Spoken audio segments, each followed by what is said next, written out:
Étant donné qu'on perd moins d'argent en impôts avec des déductions et des crédits d'impôt, une erreur courante est de confondre ces deux termes en les traitant à délit comme synonymes. Il existe cependant des différences importantes entre les deux qui doivent être comprises. Une déduction d'impôt réduit le revenu imposable, tandis qu'un crédit d'impôt réduit l'impôt sur le revenu. Une façon plus simple d'exprimer cela est que les déductions d'impôt sont enlevées du revenu le plus élevé, alors que les crédits d'impôt sont calculés à partir de la base du revenu. Une partie de la confusion peut provenir du fait que le résultat peut être le même si le calcul est effectué à partir de la même tranche d'imposition. Prenons un exemple où il y a un taux d'imposition de 15% pour les revenus allant jusqu'à 50 000 $. En considérant uniquement le taux d'imposition, un revenu de 50 000 $ devrait payer 7 500 $ d'impôts. S'il y a une déduction d'impôt de 10 000 $, les impôts à payer seraient de 6 000 $.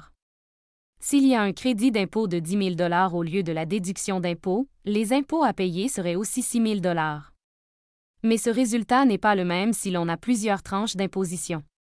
Prenons maintenant un monde fictif où le taux d'imposition est de 15% pour les premiers 50 000 $ gagnés et de 30% pour les revenus entre 50 000 et 100 000 $.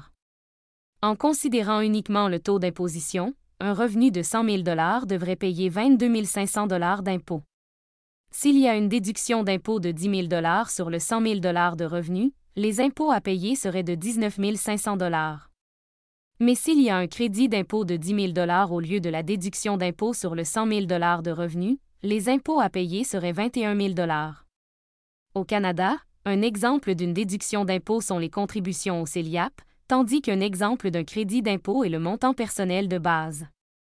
Allez voir ça.